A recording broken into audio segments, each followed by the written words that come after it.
What's going on, family? So we are here at day number 2. So we got the car, we drove it to Arkansas from Texas, which was about a 5-hour drive. We took our time, we stopped. Gearhead Performance said to make sure that I am driving the car and letting it cool down at times, and then, you know, put more miles on it in order to break in that rear diff. And so that is what we're trying to do. So we're gonna get the first cold start for today.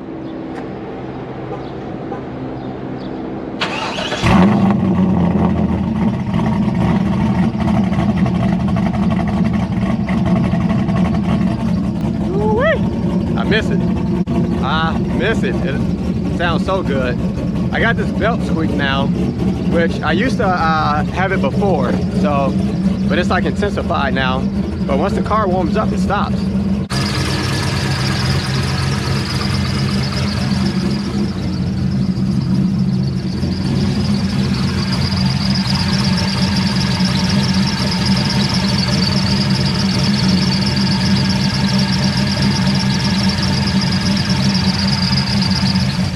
I don't know, I'll get it figured out.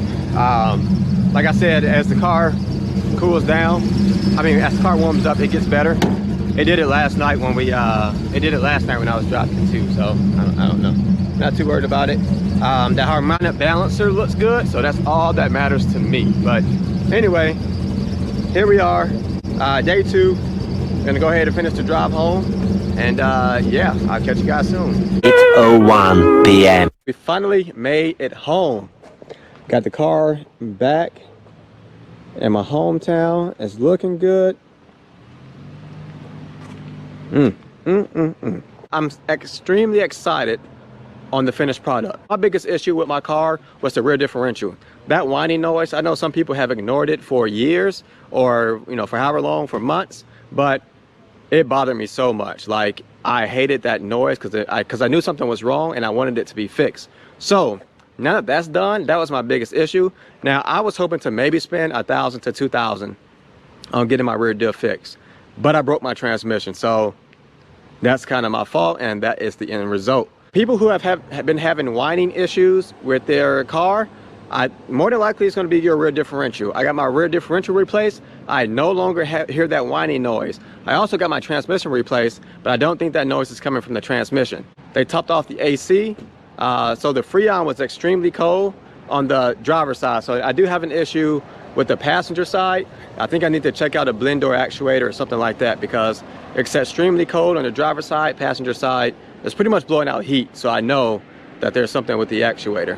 When I bought the car, the gentleman told me something about the AC, but I don't remember what it was, nor did I really pay too much attention to it, because it was in October, and I was thinking I'm not going to use AC now, and if it's the compressor, I'll get it fixed in the summertime. But again, overall, I'm so happy with what Gearhead Performance did. I am going to make a video in regards to just my thoughts on the experience. My first time taking a road trip on this car, and guess what? I'm gonna do it again. I absolutely love riding in this car. I thought it would be uncomfortable. I thought maybe the gas mileage would kill me, and it's really not bad on gas. Actually, I'm gonna show you guys what it was. Alrighty, so as you guys can see now, of course the dashboard is lit up like a Christmas tree. I just have it on the on position but not started. That way it's quieter, because this car is loud and you guys would not be able to hear me. So my total trip was 894 miles, okay? Again, it was broken up. I drove to Arkansas, which is a 5-hour drive. I drove to St. Louis, which is probably about another 5-hour drive. I did spend some time in St. Louis. I'm going to tell you guys about that in just a minute. And then I drove back home, which was another 2.5 hours. So it was broken up, wasn't 13 hours straight. But I have no doubts with the car on a 13-hour straight drive. So my average speed was 62.5 miles per hour, okay? So I was mostly coasting roughly about 78. I mean, in Texas, the speed limit is 75, so I was probably doing about 84, 85. And then, you know, get to Illinois, speed limit 70, so I was doing about 80. So I was doing a pretty high speed. And what I'm impressed about, 22 miles per gallon. Now, that may not be good to some, but that's actually, after I got to, you know, past St. Louis, I was ready to be home. So I kind of, you know, pushed it a little bit. For my drive from Dallas to Arkansas, I actually got 24.1 miles per gallon. Extremely impressed, right? So I knew I was going to spend a lot of money on gas. Here's the issue with driving on a road trip. It's not about the Corvette itself, it's about premium gas prices. That's what the difference is. Because if I had driven my Altima that far, it takes regular gas, and I would have stopped just as many times. I may not have had to fill up as much in terms of the quantity of gallons, but I made the same stops on my way home. What I noticed on the ride home is that the clutch does not get stuck anymore. Now, I did install the TIX clutch master cylinder, and it performs as advertised. Now, one thing that I did not know, I read up on the actual clutch itself, the master cylinder itself, to see how it would do. One thing that I found out is that it may cause your check engine light to come on. So my check engine light came on probably about 30 minutes to an hour after I left the shop. And the car still drove fine. So I was like, you know what? I don't want to go back. Like, I wanted the car home. And although I had a 12-hour drive, I figured it would be fine. I was going to stop at an AutoZone in order to get the check engine light checked. And then I remembered these cars are so dope that they do a self-diagnostic. So I pulled over to get gas. I had to get gas. I pulled over to get gas. I diagnosed it, and it said something about the clutch.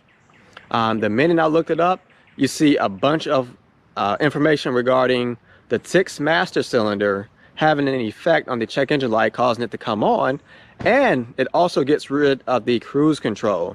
So as soon as I got in the car, I noticed my cruise control wasn't working. I was going to get in contact with the shop. I'm glad I didn't, because once I did my research, it was an effect of the part that I had them put in. So to call them and ask them what was going on would have been completely my fault, 100%. They got the cap put on. The cap was the actual issue. So I was frustrated at that time, and that's my mistake. But you know, when you're waiting and you know, things keep coming up, it does get a little frustrating on both ends, right? Super excited. But again, the drive was fantastic. It was fantastic.